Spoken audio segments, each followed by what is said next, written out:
Hello and welcome back, and in this part of the video I'm actually going to be showing you how to make the breast cancer awareness ribbon that I'm using for the handle. Okay, so I've got my yarn. I'm just going to do slip knot or magic knot, whichever way around you want to call it. So I'm casting onto my hook and I'm going to do a chain of 33. So that's 1, 2, 3, 4, 5, 6, 7, 8, 9, 10, 11, 12, 13, 14, 15, 16, 17, 18,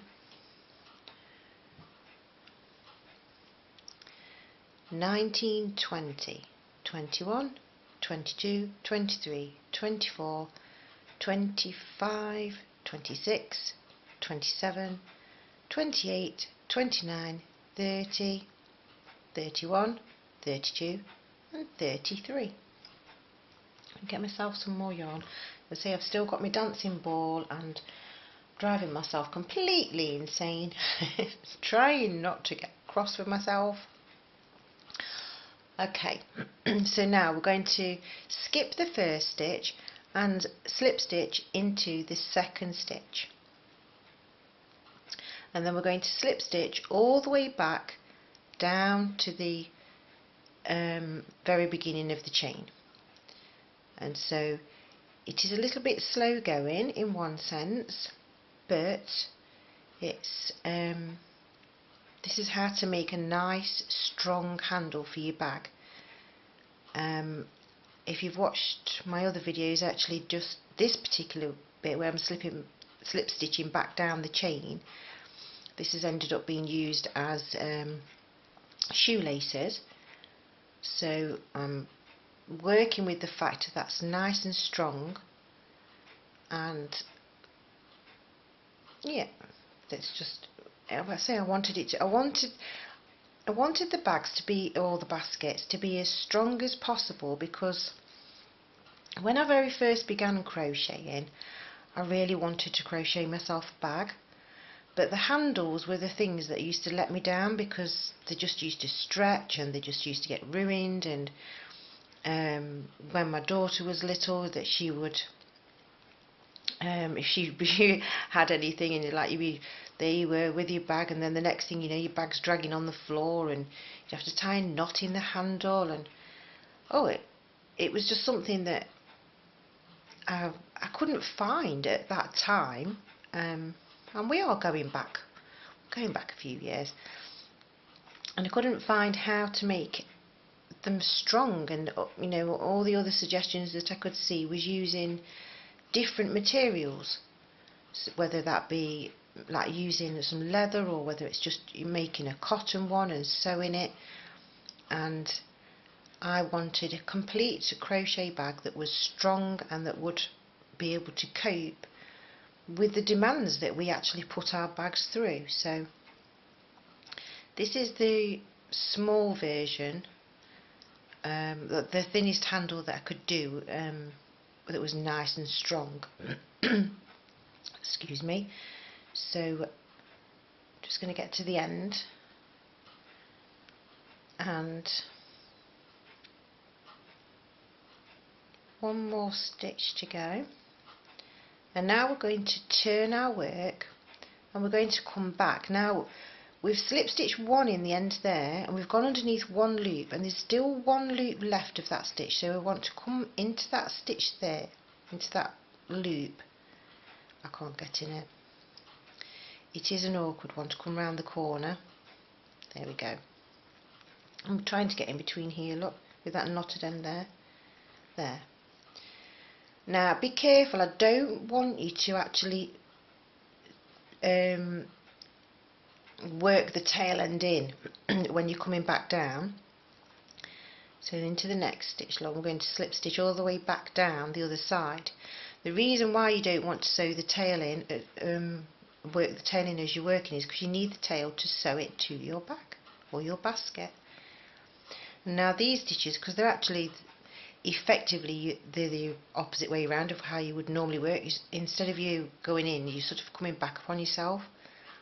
But as you start to work back down a little bit, they do get easier to work in, so don't worry, just persevere. And would say it's all it is just literally slip stitching in each and every stitch. And I don't know why it's always a little bit awkward at the end. Maybe it's because they're tighter stitches or you're going around a corner. I'm really not sure, or whether it's just you just get used to the angle of the stitch and it makes it go quicker as you work further down. I'm not sure, but that's how it seems to be anyway to me. I'm really sorry. I've got a tickly throat.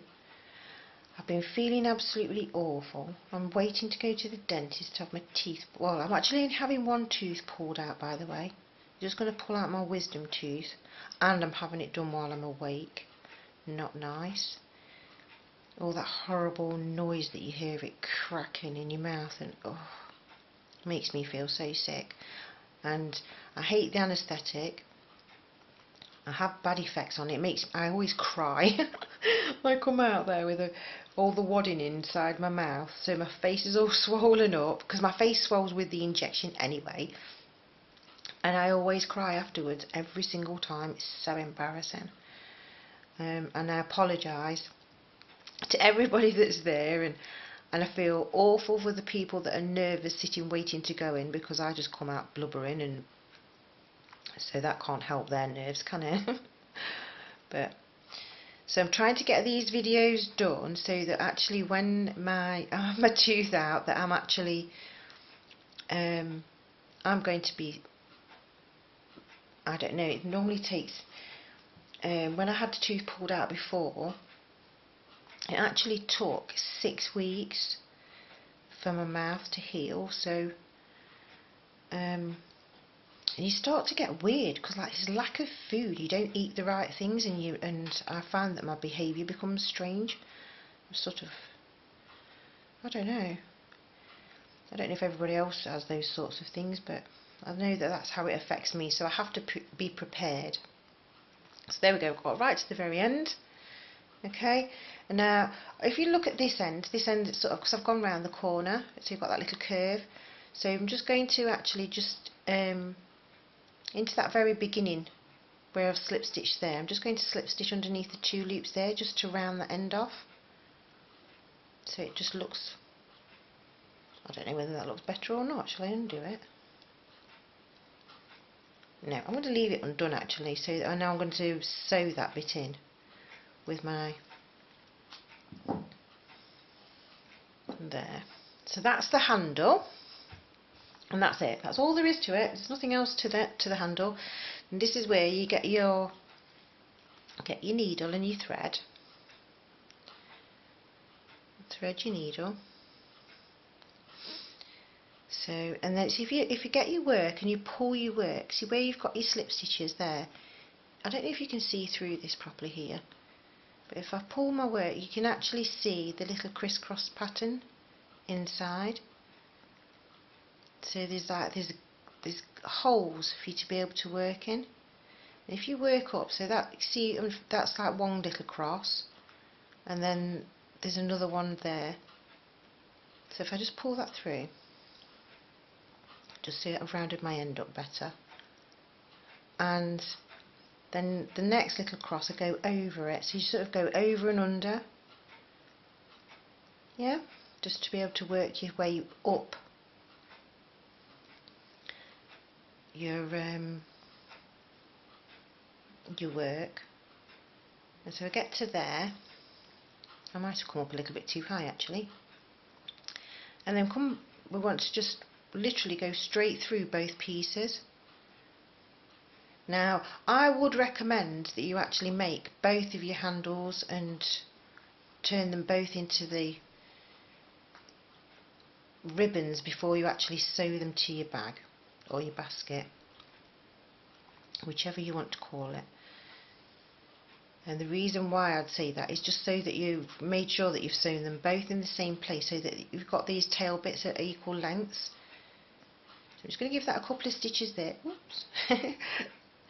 Put a couple of stitches in there, and then I can get the basket, and then where I've been sewing this there, you want to come through one of your loops and put that into the, just so that that's just holding that into place. I know it's a bit floppy, but it just gives you a guide then of where you can actually then work to be able to come backwards and forwards, and you work down the tails or add these little bits. I don't even know what to even call half of this because it's just something I just made up. Yeah, but you need to give them quite a few. Make sure your stitching, oops, is always going to come through the centre of these handles, and then that hides the stitches out of the way and gives it that strength. 2, 3, 4, 5. I've got 5. All of a sudden I panicked then and thought I'd picked up the basket that's only got 4 rows on it. Like, no. There we go, look, and we'll come down that handle there.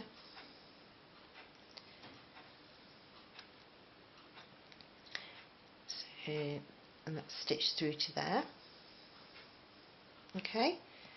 And then what I'm going to do is I'm just going to come back through my work here. It doesn't matter where I've come through really. A little hole there. I'm going to work this bit of my tail end out of the way. So that's inside the basket. And come back upon myself just to give it the least amount of chance of being able to come undone.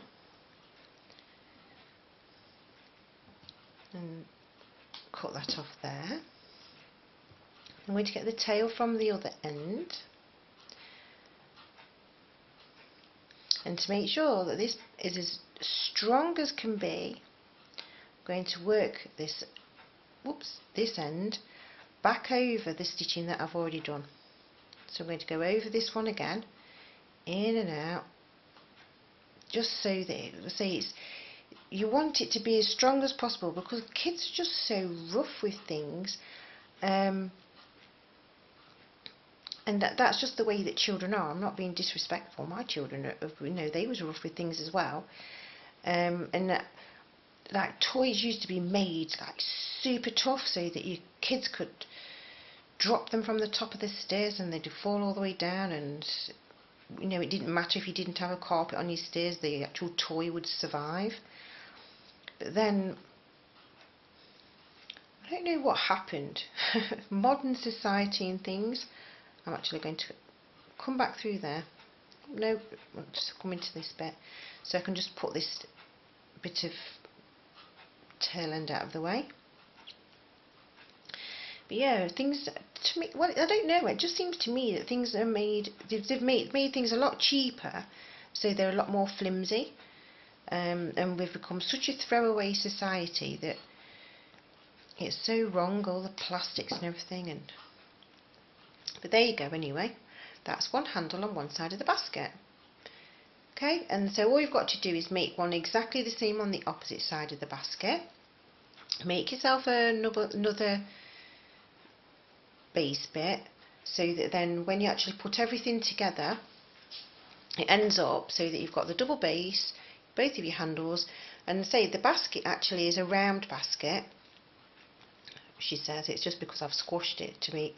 But then when you put these handles on, that's what gives it this curved shape and makes it form into that shape sort of basket.